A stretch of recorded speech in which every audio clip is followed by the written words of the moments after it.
এবার আমরা পড়ব প্লাটিহেলমিনথিস ৩ নং পর্ব।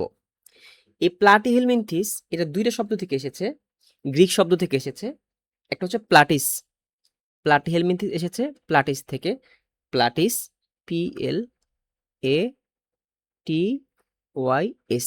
এই যে প্লাটিস, প্লাটিস মানে হচ্ছে ফ্ল্যাট, ফ্ল্যাট, ফ্ল্যাট বা চ্যাপ্টা, চ্যাপ্টা,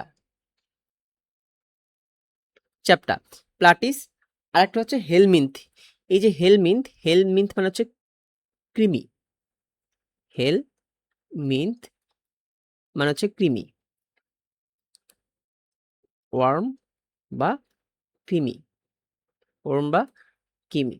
তাহলে প্লাটি হেলমিনথিস মানে হচ্ছে চ্যাপ্টা কৃমি, প্লাটি হেলমিনথিস মানে হচ্ছে কি চ্যাপ্টা কৃমি, চ্যাপ্টা কৃমি,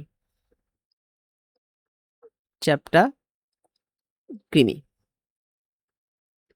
আমরা এর আগের পর্বে পড়েছিলাম যে এদের ভ্রূণী অবস্থায় ২টা স্তর ছিল, অ্যাক্টোডার্ম এবং অ্যান্ড্রোডার্ম। কিন্তু এই যে প্লাটিহেলমিনথিস এরা ত্রিস্তরী প্রাণী।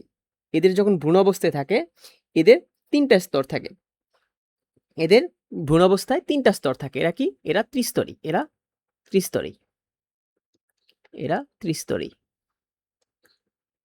ত্রিস্তরী। ত্রিস্তরী হলে কি কি থাকবে? এদের থাকবে অ্যাক্টোডার্ম থাকবে, অ্যাক্টোডার্ম থাকবে,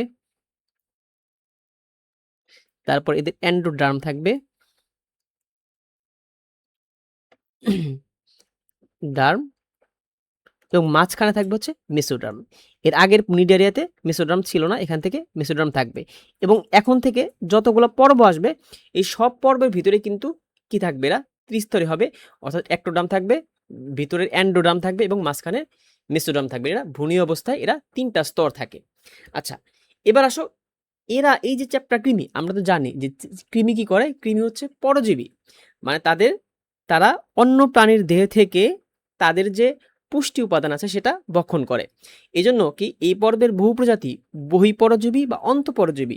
বহিঃপরজীবী মানে এরা কোনো প্রাণীর বাইরে লেগে থাকে, অন্তঃপরজীবী মানে প্রাণীর ভিতরে বাস করে পরজীবী হিসেবে বাস করে, মানে হচ্ছে ওই প্রাণীর যে খাদ্য সেই খাবার খেয়ে সে বেঁচে থাকে। আচ্ছা, তাহলে কি এই পর্বের বহু প্রজাতি বহিঃপরজীবী বা অন্তঃপরজীবী হিসেবে অন্য জীবদের বাইরে বা ভিতরে বসবাস করে। এবার আসলে এদের বৈশিষ্ট্য কি কি আছে দেখো। তো প্লাটিহেলমিনথিস মানে হচ্ছে চ্যাপ্টা কৃমি। তাহলে এদের দেহ কি হবে? এদের দেহ হবে চ্যাপ্টা, এদের দেহ হবে চ্যাপ্টা।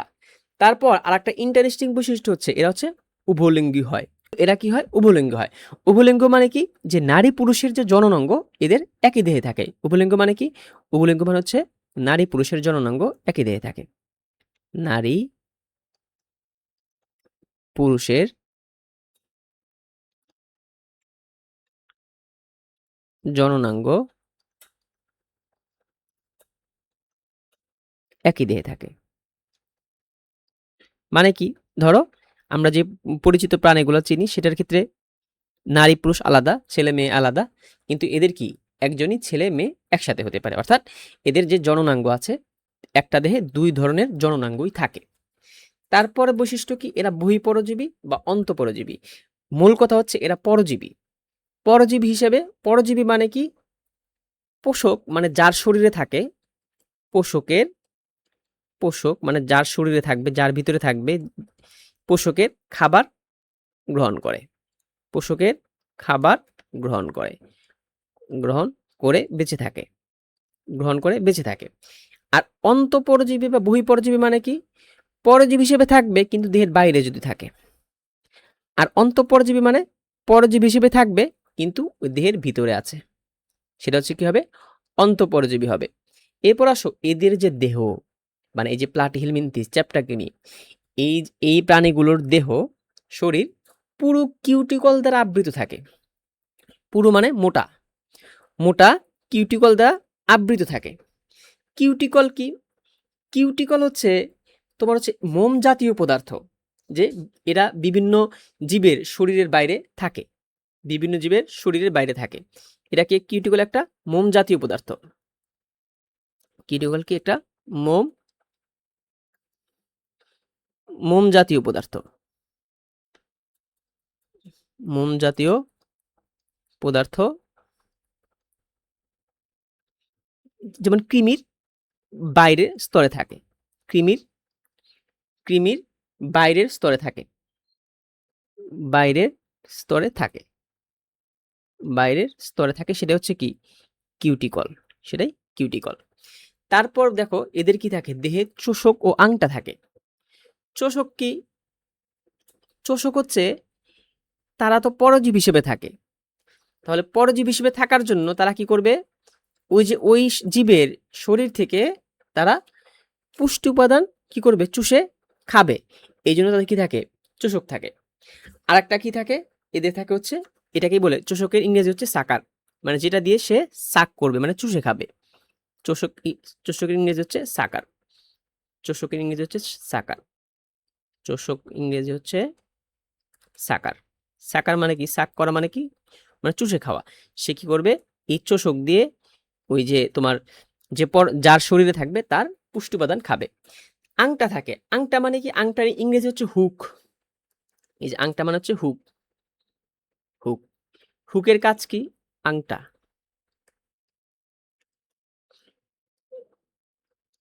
আংটা ইংরেজি হচ্ছে হুক,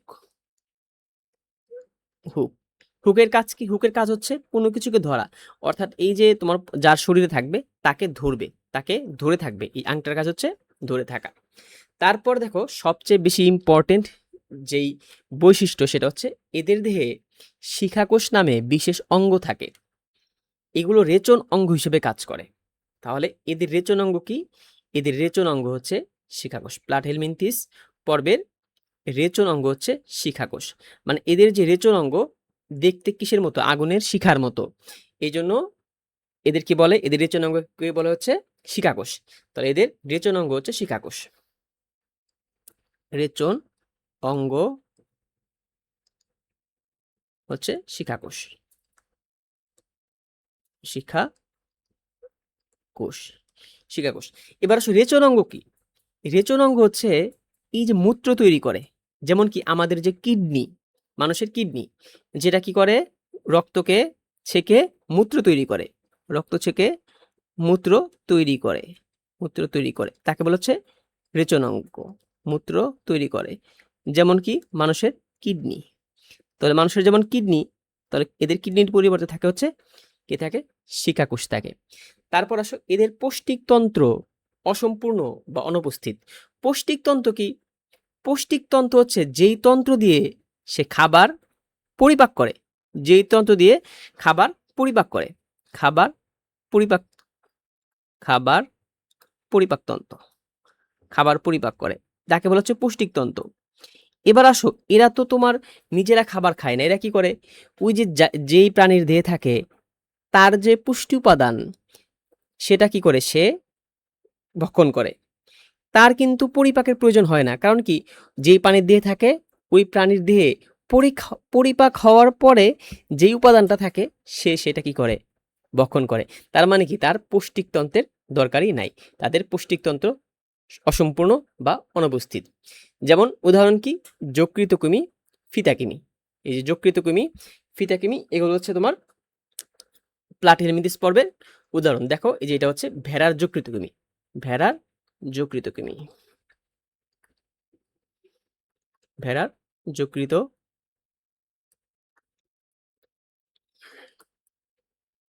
কৃমি। তো এইটা ছিল হচ্ছে প্লাটিহেলমিনথিস পর্বের প্রাণীদের বৈশিষ্ট্য। দেখো এই যে দেখতে কিন্তু একটু চ্যাপ্টা চ্যাপ্টা কৃমি।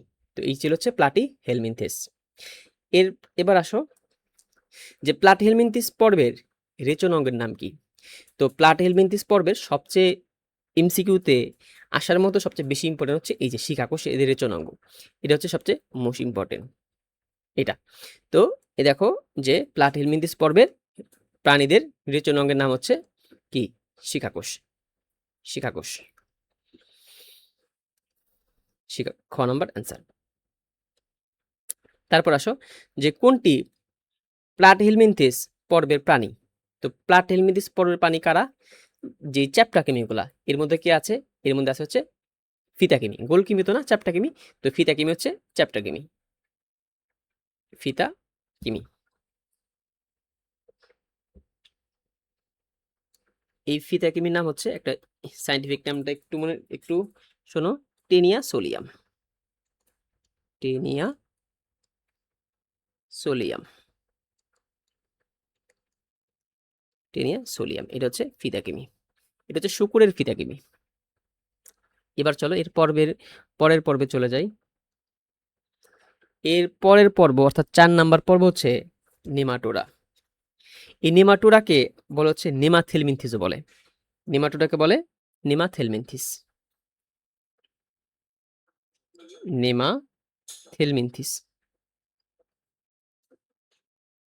নেমাথেলমিনথিস।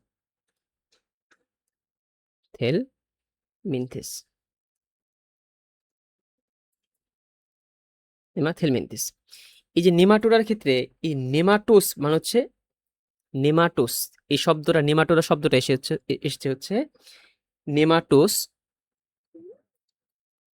নেমাটোস। নেমাটোস মানে হচ্ছে সুতা। সুতা। সুতা। আর এইডোস মানে হচ্ছে আকৃতি। এইডোস মানে হচ্ছে আকৃতি। মানে এইডোস মানে আকৃতি, মানে সুতার মতো আকৃতি, দেখতে কার মতো? সুতার মতো। সুতার মতো। তাহলে সুতার মতো। আর এই যে থেলমিনথিস মানে কি? কৃমি।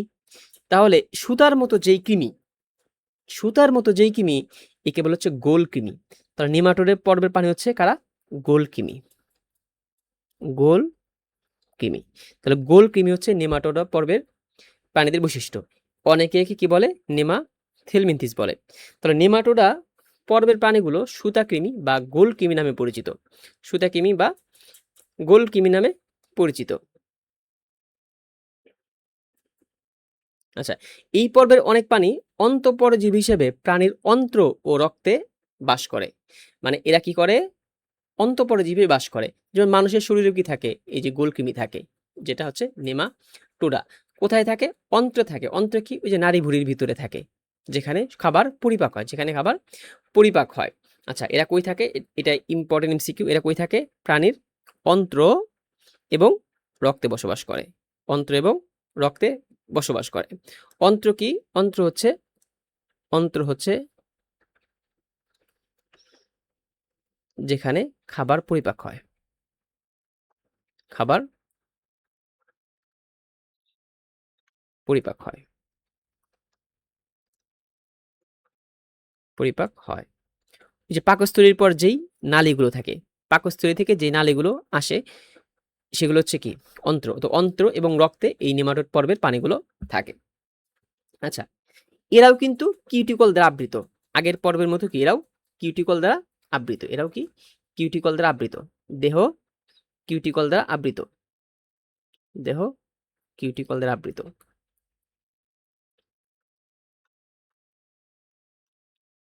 কিউটিকল দ্বারা আবৃত।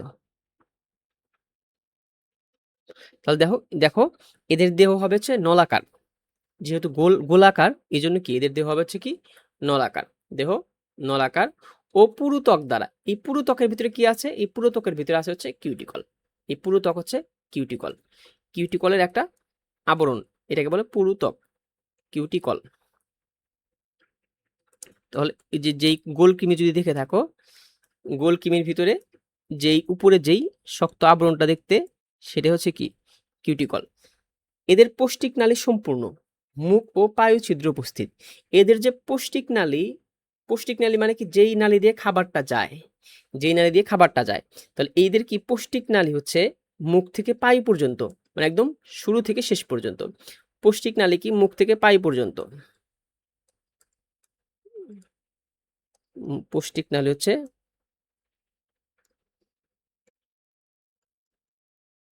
মুখ থেকে পায়ু পর্যন্ত।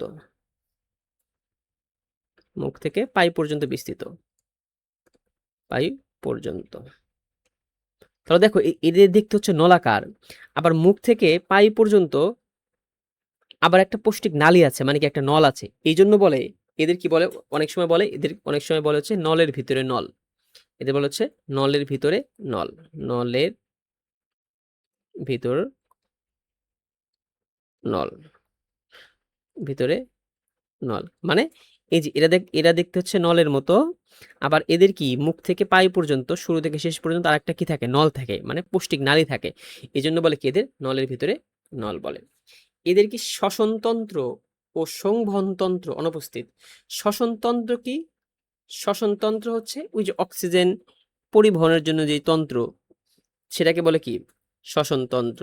ও সংবহনতন্ত্র মানে রক্ত পরিবহনের জন্য যেই তন্ত্র, এদের সংবহনতন্ত্র ও শ্বসনতন্ত্র কি নাই, এদের সংবহনতন্ত্র ও শ্বসনতন্ত্র নাই। এবার আসো, আমরা এর আগের পর্বে বলেছিলাম উভলিঙ্গ হয় প্লাটিহেলমিনথিস, কিন্তু এরা কি হয়, একলিঙ্গ হয়। একলিঙ্গ মানে কি? একলিঙ্গ মানে হচ্ছে এদের ছেলে মেয়ে কি আলাদা। একলিঙ্গ মানে হচ্ছে কি নারী পুরুষ আলাদা, নারী পুরুষ আলাদা, নারী পুরুষ